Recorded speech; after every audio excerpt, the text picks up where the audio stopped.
Muy bien, buenas noches a todos. Hoy es lunes y iniciamos con el programa La Voz del Residente. Esta noche nos acompaña el doctor Alexis Emanuel Chavarín Mesa con el tema Interpretación de pruebas de funcionamiento hepático. La Voz del Residente está ampliando su espectro de presentaciones.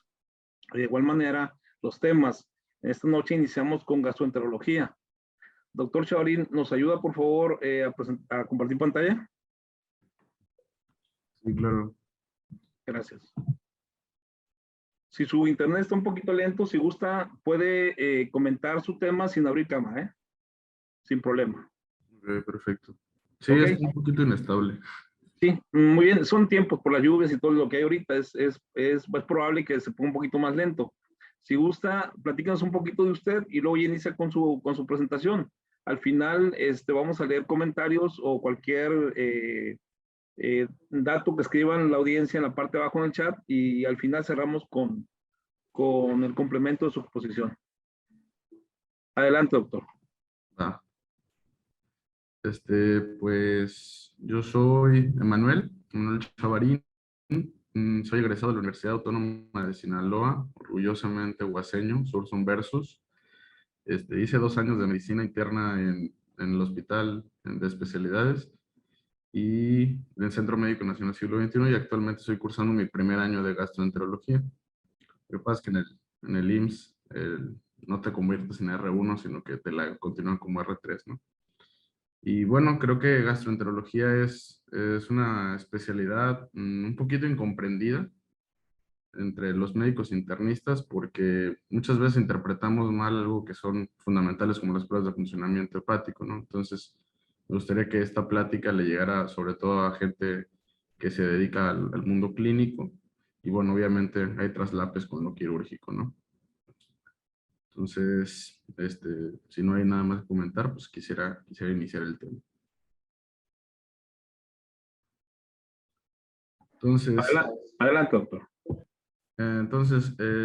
las mal llamadas pruebas de funcionamiento hepático en realidad deberían considerar cambiarse el nombre a bioquímica hepática.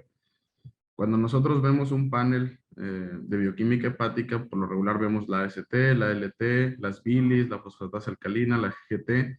Pocas veces vemos la 5-nucleotidasa, se pide poco en este país, pero bueno, también se ha descrito desde los 90s. Y bueno, en realidad las únicas parámetros que nosotros podemos decir que miden la función hepática son el tiempo de protrombina y la albúmina. El tiempo de protrombina mide la función hepática a corto plazo, la capacidad de síntesis, y la albúmina mide la función hepática a largo plazo, concretamente de 18 a 21 días. Todas las demás nos indican que algo más está pasando en el hígado, no son tanto de función. Si bien las bilis podrían considerarse una prueba de funcionamiento hepático porque nos hablan de la capacidad que tiene de destoxificar la sangre del hígado, la realidad es que no tienen muchos otros componentes que pueden alterarlas y por ello no las consideramos tanto de función. Inclusive la glucosa se ha planteado como una prueba de funcionamiento hepático y bueno, sabemos que el hecho de que esté alterada también nos habla de que el hígado no está funcionando bien. Entonces, hay que conocer cuál es la cinética de estas moléculas. La AST antes se llamaba TGO y tiene una vida media cortita de 17 horas. Por lo regular nos dan estos rangos de referencia de 0 a 35 unidades. Sin embargo, tanto la Asociación Americana como la Asociación Europea se han planteado que bajemos estos puntos de corte a 30, ¿no? Se miden por espectrofotometría directa y se consideran anormales si el límite superior del laboratorio se rebasa 2 veces. Esto de que tenga una vida media de 17 horas es fundamental para entender su comportamiento junto con la ALT. Por lo regular, cuando se elevan las dos, nos hablan de daño al hepatocito. Y siempre vamos a ver que la AST en un hígado sano se va a elevar durante menos tiempo por esta vida media tan corta, ¿no? En cambio, la ALT tiene una vida media un poquito más larga, de 47 horas, y se mide igual por espectrofotometría directa. La forma de recordar cuál es la mnemotecnia SOPLE. Esta me la enseñaron en un curso que tomé para el Nacional y me ha sido tremendamente útil, ¿no? AST es la TGO y la TGP es la ALT, ¿no? Y la L de ALT, pues la vuelve más específica para hígado, ¿no? Para liver. Entonces, ¿cómo funcionan esas transaminasas? Resulta que este es un hepatocito normal y dentro del hepatocito hay un montón de ALT en el citosol, un montón, y un poquito menos en la mitocondria. Sabemos que el hígado recibe su aporte nutricio a través de la vena porta y se distribuyen los hepatocitos en hileras de la vena porta hacia la vena central. En este esquema se ejemplifica súper bien cómo entre más cercanos estamos a la vena porta, más nutrición tiene el hepatocito y por lo tanto, si se daña por hipoxia, la ALT es la que se va a elevar más. Se rompe el hepatocito, se rompe la membrana y se libera ALT a la sangre. En cambio, si el componente es meramente isquémico, por lo regular no vamos a tener tanta elevación de AST. Y es por eso que ven en algunos artículos que mencionan, no, pues que ALT por arriba de 1000 te habla o de daño directo al hepatocito, algo viral, o un proceso de hipoxia, ¿no? El famosísimo hígado de choque que puede dar transaminasas, inclusive 1000, 2000, 3000, ¿no?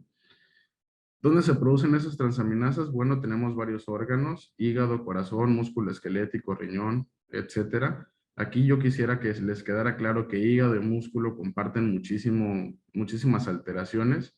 Y bueno, el doctor Pratt, que ha escrito muchísimo de este tema, Daniel Pratt, inclusive es el que tiene el artículo de interpretación de PFH del Harrison, nos dice que dividamos las causas de hipertransaminasemia en dos, en hepáticas y en extrahepáticas.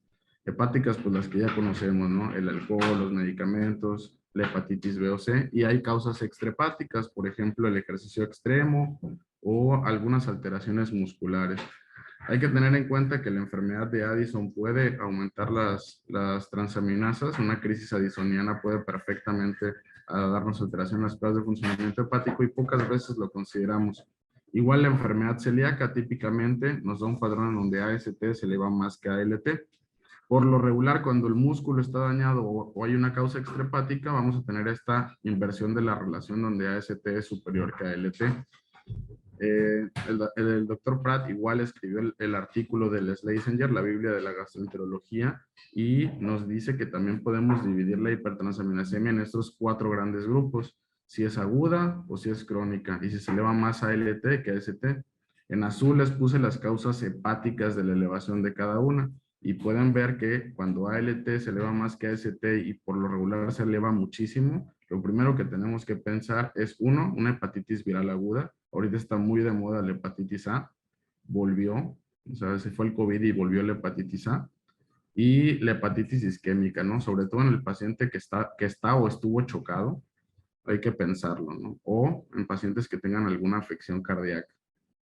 En cambio, cuando tenemos elevación aguda de la AST más que la ALT, hay que pensar en toxinas, ¿no? Aquí un ejemplo bien claro es el paracetamol. Nadie quiere tener un paracetamol en la guardia y así lo podemos identificar con AST elevándose muchísimo más que ALT. Hay otras causas de elevación crónica donde ALT se eleva más que AST, aquí se las muestro, pero hay que tener en cuenta que la causa más frecuente de que tengamos elevación discreta de ALT actualmente es la enfermedad por hígado graso, ahora llamado enfermedad por hígado graso asociado a disfunción metabólica, y bueno, virus C y virus B también pueden darnos una hepatitis viral crónica con elevación discreta de las transaminasas, ¿no? Y bueno, causas un poquito más raritas donde AST se eleva más que LT, pues tenemos el hipotiroidismo típicamente, una miopatía, sobre todo si se acompaña de elevación de CPK, y bueno, la enfermedad hepática por alcohol. Cuando el paciente consume mucho alcohol, se le acaba el AB6, entonces no es capaz de sintetizar tanta ALT como debería, y por eso hay una inversión de estas enzimas en el paciente con consumo crónico de alcohol. Cosas importantes de la AST, bueno, es un criterio de Ranson al ingreso, también es si se eleva demasiado, sobre todo desproporcionadamente respecto a ALT, puede indicar que hay un daño por trauma cerrado de abdomen y es una indicación de que este paciente puede estar perforado, ¿no? Entonces, a estos pacientes hay que hacerles una tomografía, se puede elevar sola, de manera aislada en el síndrome de RY, y bueno, el hipotiroidismo se ha descrito desde hace mucho tiempo como una causa, digamos, rara o atípica de elevación de transaminasas. La ALT además tiene una función bastante importante, sobre todo en el contexto de DILI. El doctor Chalasani es uno de los mayores expertos de DILI en el mundo y también escribe mucho sobre hígado graso. Y bueno, desde los 90 tenemos esta fórmula, el factor R. La creó un reumatólogo cuando vio que sus pacientes que consumían metotrexate tenían alteración de las pruebas de funcionamiento hepático, y desde entonces la utilizamos porque es bastante útil. Consiste en dividir la ALT entre el límite superior del laboratorio y la fosfatasa alcalina entre su límite superior del laboratorio. Si esta cuenta no sale en menos de 2, podemos asumir que el patrón es colestásico. Si es de 2 a 5, el patrón se le llama mixto, y si es más de 5, el patrón es hepatocelular. Es decir, en una está atrapada la bilis, en otra hay daño directo del hepatocito. Y es en el patrón hepatocelular en el que tenemos que pensar cuando sospechemos de una hepatitis aguda, sobre todo viral, ¿no? Entonces, si bien este algoritmo que nos propone el doctor Chalasani está nada más validado para DILI, es muy útil en otros contextos clínicos, ¿no? Si nuestro factor R es menos de 2, lo que le sigue a este paciente es hacerle un ultrasonido para descartar que no haya una obstrucción de la vía biliar. En caso de que el ultrasonido salga negativo y estemos ante un patrón colestásico, lo que seguiría será una colangioresonancia para descartar colangitis esclerosante primaria, o inclusive pensar en una CBP o en una biopsia hepática, ¿no? Una colangitis biliar primaria, donde lo que seguiría sería tomar anticuerpos antimitocondriales. Si el patrón se orienta más al patrón hepatocelular, bueno, ahí tenemos que descartar hepatitis virales. Hay que pensar en entidades, si ya descartamos las más comunes, que serían virus A, virus B, virus C, inclusive en hepatitis autoinmune. Y bueno, ¿no? Si el contexto clínico lo permite, también podríamos sospechar de enfermedad de Wilson. Ahí podríamos solicitar ceruloplasmina, inclusive pensar en otros virus un poquito más atípicos, ¿no?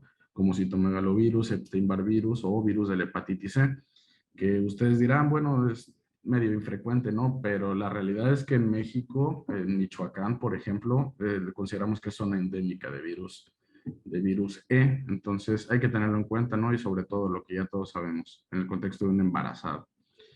Una vez que yo descarté lo típico o lo común, bueno, puedo hacer mi búsqueda en LiverTox. Es una base de datos de todos los fármacos que se han descrito como hepatotóxicos, e ir intencionalmente a buscar si los fármacos que está consumiendo mi paciente ya se han descrito antes, y ver el tipo de patrón con el que se asocian, ¿no? Y esto es muy útil, sobre todo en pacientes que consumen fármacos que no consideramos tan hepatotóxicos, ¿no? Por ejemplo, y aquí un poquito más adelante les traigo una tabla de fármacos, hay hay que considerar algunos, ¿no? Que utilizamos de manera muy frecuente. Hay algunos fármacos que se pueden asociar a los niveles reducidos de ALT y AST. La verdad es que solamente es anecdótico, no se ha descrito que tenga importancia clínica, pero bueno, se los traigo. Hidroxicobalamina, metronidazol y tinidazol pueden interferir en la medición, y el daño por alcohol típicamente nos va a dar un patrón donde AST se eleve más que ALT. Hay una relación 2 a 1, y si esta relación es de 3 a 1, tenemos un 96% de probabilidad de que esta afección en las transaminasas se explique por el consumo de alcohol. Si además se eleva GGT, que también es una molécula que es altamente inducible por otros fármacos, pues bueno, alcohol se considera un fármaco, y la elevación de GGT sería como que todavía más específico, ¿no? Hay que tener en cuenta que si la AST y la ALT se elevan 8 veces el límite superior del laboratorio, tendremos que pensar en una hepatitis alcohólica, ¿no? Sobre todo si el paciente llevaba consumiendo alcohol en las últimas 8 semanas y dejó de tomar, o porque se puso amarillo o porque se empezó a sentir mal. Y vemos las transaminasas y la AST es mayor que la ALT. Hay que tener en cuenta también que en el Hospital General de México, donde más han estudiado la hepatitis alcohólica, la mayoría de los pacientes que llegaban con hepatitis alcohólica llegaban con AST de 100, 150. Entonces no esperemos verla tan elevada, simplemente verla alterada y con el contexto clínico para hacernos sospechar de esta patología. Y lo que ya les comentaba, ¿no? La hepatitis isquémica o la lesión hepática inducida por isquemia suele dar un patrón donde AST se eleva más que ALT en una relación de 1. Por lo regular dan un patrón por encima de 500 de AST y la DHL va a estar elevado. Necesitas cumplir estos criterios y que el paciente tenga hipotensión o sepsis para pensar que el paciente tiene, tiene una hepatitis isquémica, ¿no? Y bueno, yo ahí agregaría que lo más importante es que el paciente se haya visto el choque, ¿no? Otra de las causas cada vez más frecuentes de daño hepático es la lesión hepática inducida por fármacos o por drogas. Y aquí tenemos una lista enorme, ¿no? Todos sabemos que la fenitoína, la carbamazepina y la lamotrigina pueden dar daño hepático, pero bueno, hay otros fármacos que a lo mejor no consideramos tantos. Concretamente, la amoxicilina con clavulanato es un fármaco que suele cursar con DILI en niños y bueno, medicamentos que utilizamos con cada vez más frecuencia como las fluoroquinolonas, los macrólidos, pueden dar también alteración en las pruebas de funcionamiento hepático. Aquí sobre todo mencionar la nitrofurantoína porque puede dar en los primeros 30 días que se usó, inclusive puede tener un periodo de latencia de 90 días, inclusive años. Entonces son medicamentos que utilizamos de manera pues muy frecuente y casi no los pensamos, ¿no? Y bueno, otros medicamentos que ahora se están utilizando más, sobre todo los inhibidores de estos checkpoints para quimioterapia, se han asociado en las primeras 12 semanas a patrón mixto o hepatocelular. Medicamentos como la satioprina, que se utilizan de manera crónica, pueden llegar a tener alteración en las pruebas de funcionamiento hepático. Concretamente, la mnemotecnia que quisiera que se llevaran a casa es Animals. Es una manera que yo tengo de recordar cuáles son los fármacos que más frecuentemente se asocian a, a alteración en las pruebas de funcionamiento hepático, siendo la A dasatioprina, la N de nitrofurantoína, la I de isoniazida, la M de macrólidos, la A de anti-TNF alfa y la L de este, la L se las debo, pero casi todas, ¿no? Y hay diferentes tipos de patrones. Entonces, por ejemplo, aquí un paciente le inyectaron amiodarona y vean cómo la ALT se aumentó justo después de aplicarse la amiodarona, pero no siempre sucede así. Por ejemplo, aquí a este paciente le aplicaron diclofenaco y a los 36 días la bilirrubina se elevó y cae estrepitosamente la ALT. Y si no preguntamos, no, el paciente no nos va a decir que utilizó una dosis de diclofenaco, ¿no? Entonces, nosotros en gastroenterología lo que hacemos es siempre preguntar por fármacos en los últimos 3 meses. Es el periodo que le consideramos más eficaz para valorar la latencia de un fármaco. Miren, por ejemplo, este paciente que se inyectó anabólicos y a los 90 días hizo una elevación aislada de bilirrubinas. Ni fosfatasa alcalina ni ALT se elevó, entonces hay que tenerlo en cuenta, ¿no? Y bueno, ya tengo mis pruebas de funcionamiento hepático alteradas y lo que veo es que hay un patrón de hepatitis, ¿no? AST y ALT elevadas. Ahí lo que seguiría es completar el panel, pedir una fosfatasa alcalina, GGT, una biometría hemática, ultrasonido y valorar hacer algo que el doctor Newsom llama la panel de etiología hepática, en donde podemos pedir un panel viral y podemos pedir otras cosas, ¿no? Dependiendo del contexto del paciente. Por ejemplo, anticuerpos antimitocondriales, por ejemplo, anticuerpos antinucleares, antimúsculo liso, pedir ferritina, transferrina, para descartar hemocromatosis. Aquí en México la verdad es que se han descrito prevalencias menores que en el resto del mundo, pero yo creo que la verdad lo diagnosticamos poco porque no lo buscamos. Y a tener en cuenta que las principales 3 causas de cirrosis o daño hepático en este país ya es el hígado graso, después es la hepatitis viral y el alcohol, ¿no? Entonces, virus C sigue estando presente a pesar de que ya lo curamos y mucha gente está allá afuera sin diagnosticar.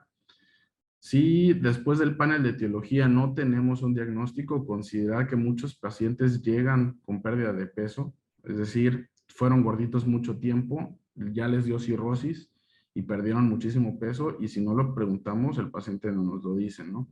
Entonces, si tuvo factores de riesgo como dislipidemia, diabetes o un IMC mayor a 25 por mucho tiempo, bueno, hay que considerar que disfunción metabólica puede ser uno de nuestros diagnósticos y siempre solicitar un ultrasonido, ¿no? Hay que valorar la bioquímica y la morfología. Si nuestras pruebas salieron sin ningún diagnóstico aparente, bueno, podemos repetir las pruebas de funcionamiento hepático en un periodo de 3 a 6 meses, y si continúan elevada, bueno, le toca mandarlo al especialista, ¿no? Si en algún momento el ultrasonido es anormal o el panel de etiología hepática sale positivo, bueno, referir con nosotros con gastroenterología.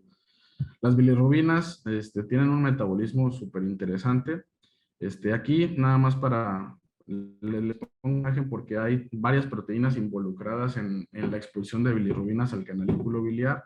Concretamente las más importantes, creo yo, son estas, la OATP1. Esta proteína suele utilizar la ceftriaxona para poder metabolizarse, entonces es por esto que ceftriaxona causa lodo biliar, por eso puede llegar a alterar las pruebas de funcionamiento hepático, y el patrón que más frecuente vamos a ver asociado a beta-lactámicos suele ser elevación de transaminasas con elevación de bilis. Pero hay otras proteínas como la MRP, proteína resistente a múltiples drogas, en donde, por ejemplo, rifampicina ocupa esta proteína, y bueno, puede hacer o que expulse más bilis o que de plano no. Por eso puede dar patrón colestásico, y por eso también lo utilizamos en pacientes que tienen colestasis refractaria, ¿no?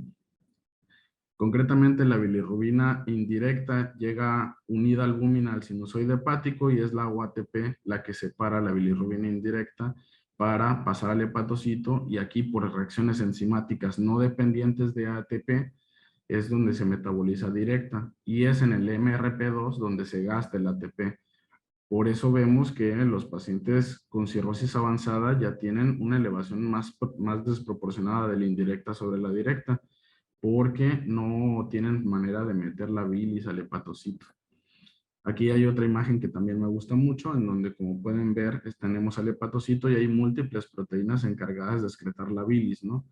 El colesterol se transforma en ácido quenodesoxicólico por vías enzimáticas. Estas son las 3 más descritas, y el ácido quenodesoxicólico se convierte en ácido cólico y es excretado por estas proteínas hacia el canalículo biliar. Ya habíamos hablado de MRP2, pero bueno, hay otras como BSEP, y FIC1, ¿no? Donde ya podemos tener alteraciones en otro tipo de entidades, por ejemplo, las colestasis intrahepáticas familiares, o algunos tipos de DILI. Inclusive se ha planteado su función en la colestasis intrahepática del embarazo. Entonces, todas estas proteínas, al ser proteínas, son totalmente susceptibles de que interactúen con algún fármaco, y muchos de los mecanismos implicados en DILI se justifican por el hecho de que se alteren estas proteínas. Hay otros fármacos que, bueno, actúan sobre el receptor del farasenoide, no es el motivo de esta charla, pero para que tengan en cuenta el por qué un fármaco mal dado o un fármaco en una persona susceptible puede darme patrón colestásico perfectamente. Y bueno, una vez que tengo elevación de bilirrubinas con el resto de PFH es normal, lo siguiente que tengo que hacer es descartar hemólisis, ¿no? Y repetir unas nuevas pruebas de funcionamiento hepático. La causa más frecuente en el mundo, incluido México, de hiperbilirrubinemia aislada con resto de PFH normales es la enfermedad de Gilbert. Por lo regular se da en pacientes jóvenes que se desvelaron, hicieron ejercicio, tuvieron una posguardia y les da ictericia, ¿no?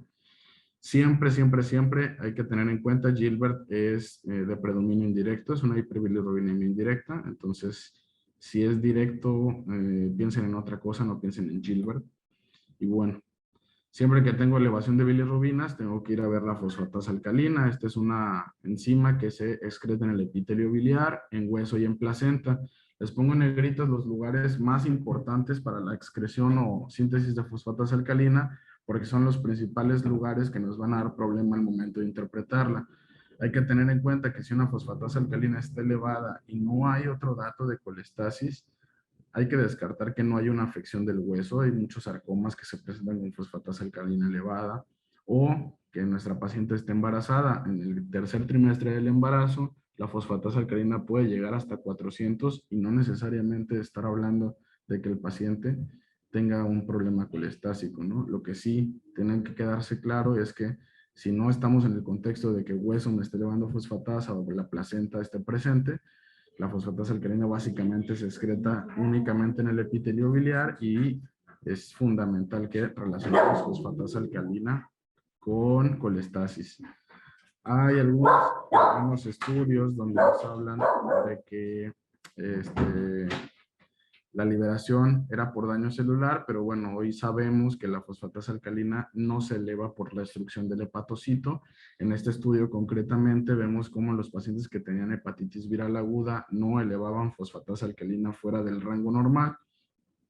Y en este donde vemos hepatitis por paracetamol, vemos que los niveles de fosfatasa alcalina eran normales. Antes se creía que el problema era que la fosfatasa alcalina se liberaba porque se saturaba el hepatocito y empezaba a soltar fosfatasa alcalina. Hoy sabemos que no, que el detalle es que la fosfatasa o los ácidos biliares aumentan la secreción o la expresión mitocondrial de la producción de esta enzima, ¿no? Entonces, en este estudio muy interesante, le ligaron la vía biliar a algunos ratones y les dieron esta proteína que inhibía la síntesis proteica y se dieron cuenta que en los pacientes a los que les inhibían la síntesis proteica, pues tampoco elevaba fosfatasa alcalina, ¿no? ¿Qué otra enzima podemos utilizar de apoyo? La gamma-glutamiltranseptidasa. Esta es muchísimo más específica del hepatocito y los colangiocitos y sirve para corroborar que la elevación de fosfatasa alcalina sea del árbol biliar. Entonces, también se excreta en estos órganos, pero la realidad es que tiene poca relevancia clínica y puede tener elevación espuria de GGT si el paciente consume antivirales, y aquí el que más destaca es el abacavir, ¿no? Y algunos barbitúricos. Si el paciente tiene fosfatasa alcalina y GGT negativa, estamos en 97.9% seguros de que no tiene piedras. Es una colestasis por otra cosa, no es por piedras. Entonces, siempre que vean fosfatasa y GGT elevada, piensen en que el paciente lo primero que puede tener es una piedra que esté obstruyendo la vía biliar. Y recuerden, factor R, si el patrón es colestásico, lo que tengo que hacer es corroborarlo con GGT y pedir un ultrasonido. El 60% de las veces va a haber una obstrucción ahí, ya sea una piedra, un tumor, lo que ustedes quieran. Si el ultrasonido es normal y el panel de etiología hepática es negativo, bueno, podemos repetir fosfatasa y GGT dentro de 3 a 6 meses. Y si alguno de estos es anormal o sale positivo, hay que referirlo con nosotros, ¿no? El tiempo de protrombina, como les comentaba, es una forma de ver la función del hígado en agudo. Tenemos varios factores de la coagulación que se sintetizan en el hígado. Concretamente, estos son los más importantes: el 2, el 5, el 7, el 9 y el 10. Y por lo regular, la prolongación del TP significa que el 70% del hígado ha perdido su función. Esto es relevante porque muchas veces el paciente llega ictérico y la propia ictericia puede ocasionar que no se absorba vitamina K. Si el paciente tiene una ictericia prolongada, no va a absorber vitamina K porque la vitamina K es una vitamina liposoluble, igual que la A, la D y la E. Entonces, si no tienes bilis, no puedes absorber cosas liposolubles, y bueno, estos pacientes luego llegan con INRs prolongados y amarillos y nos asustamos, ¿no? Porque por definición, ictericia, prolongación de tiempos y encefalopatía es una falla hepática aguda, pero lo que podemos hacer en este contexto es, uno, descartar que no tenga alguna deficiencia de vitamina K. Tristemente, en muchos hospitales del país no podemos medir los niveles séricos de vitamina K, pero bueno, preguntarnos el contexto clínico del paciente siempre nos orienta, y aquí lo que hay que hacer es dar vitamina K de manera intramuscular o intravenosa, ¿no? Damos 10 miligramos y medimos un tiempo de protrombina dentro de 4 a 6 horas, que es el tiempo que duran en producirse esos tiempos de coagulación. Sobre todo el 7 se produce en 6 horas y debería corregir los tiempos de coagulación. Si administramos una ámpula en 50 mililitros de solución salina glucosada para 1 hora, en 6 horas deberíamos de tener una disminución del tiempo de protrombina del 30%. Si no lo logramos, quiere decir que aunque le estamos dando materia prima al hígado, no está produciendo tiempos de coagulación y estamos en el contexto de una falla hepática aguda. El resto de los factores de coagulación se producen de 25 a 50 horas, entonces tenemos que esperar un poquito más después de dar vitamina K de manera parenteral para ver que se normalicen los tiempos, ¿no? De todas formas, no suelen sangrar estos pacientes por coagulopatía, a menos que sea una falla hepática aguda. Otra proteína que podemos medir es la albúmina. Esta se encuentra de 4 a 6 gramos de manera normal y solamente se produce en el hepatocito. Se pueden producir hasta 15 gramos al día. Algunos libros dicen 30. Su vida media es bastante larga, 14 a 21 días. Nos da una idea de cómo estuvo en el último mes nuestro paciente. El problema es que puede tener alteraciones por múltiples factores, ¿no? El estado nutricional del paciente, el estado hormonal, que tenga pérdidas gastrointestinales, sobre todo clostridioides difíciles, puede cursar con diarrea en donde la albúmina se pierde de manera importante y de hecho es un criterio de severidad. O bueno, ¿no? Que el paciente tenga una enfermedad hepática no descarta que pueda tener también una alteración en la función renal, a tener en cuenta el paciente que tiene diabetes y que puede tener nefropatía por diabetes, o sabemos que el virus de la hepatitis B puede cursar con proteinurias masivas.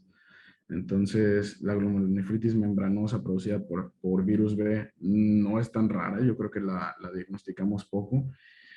Y bueno, ascitis es otra causa de que la albúmina esté baja, sobre todo porque hay este efecto dilucional, ¿no? El estado hipervolémico asociado a la ascitis, ¿no? Entonces, lo primero que tengo que ver en unas pruebas de funcionamiento hepático donde yo veo que el paciente tiene ictericia es, uno, que el INR no esté prolongado, porque eso significa que el hígado está dañado y está dañado en por lo menos 70%, o que la albúmina esté baja. A estas dos pruebas, y si se acuerdan, y comentamos previamente, eran las verdaderas pruebas de función de síntesis o de funcionamiento hepático. Tener falla en la síntesis es muy malo, porque significa que ese paciente le va a ir muy mal.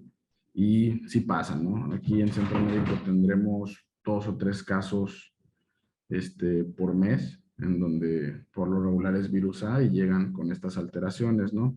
Ante esta sospecha, bueno, lo que hay que hacer es, uno, un ultrasonido, ver cómo está el hígado y referirlo a un centro especializado, porque lo más probable es que este paciente necesite un trasplante hepático.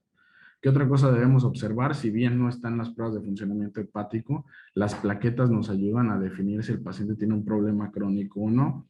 Menos de 160,000 plaquetas deben ser investigadas y sabemos que en cirrosis hay causas del por qué hay trombocitopenia. Uno, hay disminución en la síntesis, la trombopoyetina se produce en hígado y si el hígado está dañado no va a haber. Dos, hay alteración en la destrucción, hay mayor destrucción porque hay secuestro esplénico y porque la hemodinámica portal condiciona que las fuerzas de cizallamiento destruyan algunas plaquetas en el sistema o en el eje esplenoportal. También hay ciertas enfermedades que pueden tener alteración sobre la médula ósea. Aquí las más importantes, creo yo, son alcohol, deficiencia de cobre, alguna alteración en el metabolismo del hierro, por ejemplo, hemocromatosis, y bueno, la acción del virus directamente sobre la médula ósea, tanto virus C como virus B pueden llegar a dar pancitopenia y bueno, algunas toxinas, ¿no?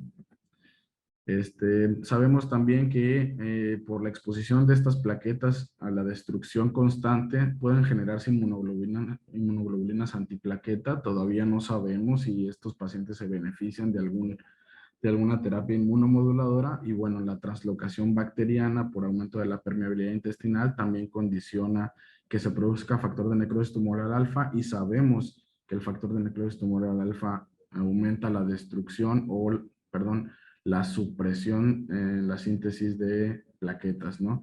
Entonces, sabemos que la hipertensión portal es uno de los problemas fundamentales de la cirrosis.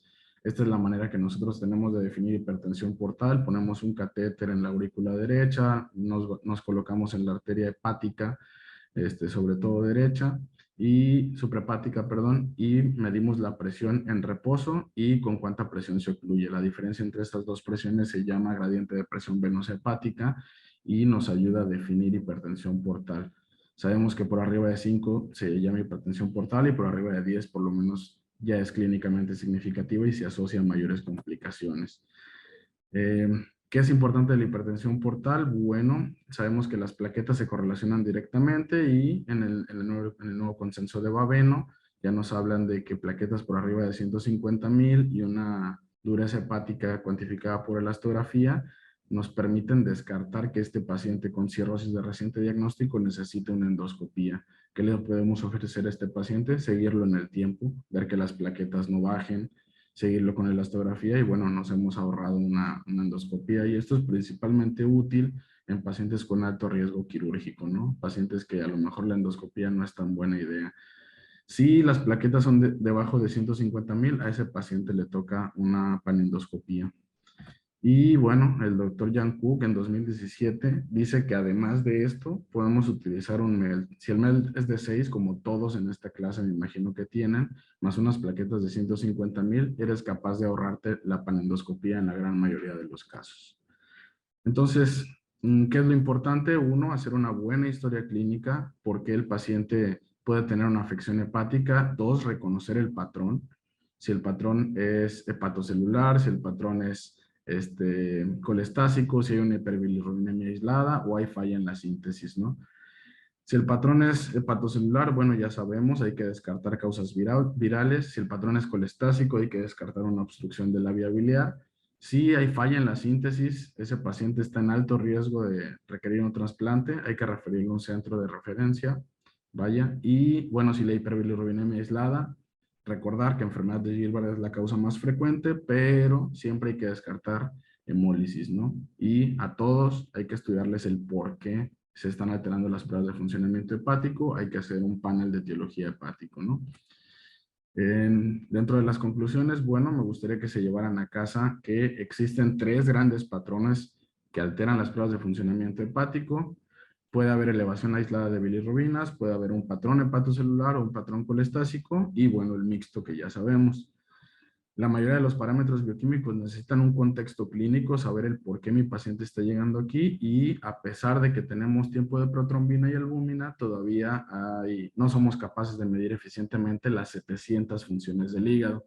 Hay unas otras pruebas que ya se han utilizado como el Fibrotest o el ELF, pero no están disponibles en todos lados y la verdad es que no, no se correlacionan tan bien con lo que sabemos hoy, que es la clínica e interpretar lo que tenemos, ¿no? Que sería el tiempo de protrombina y albúmina. Entonces, no sé si tengamos tiempo para alguna pregunta del público.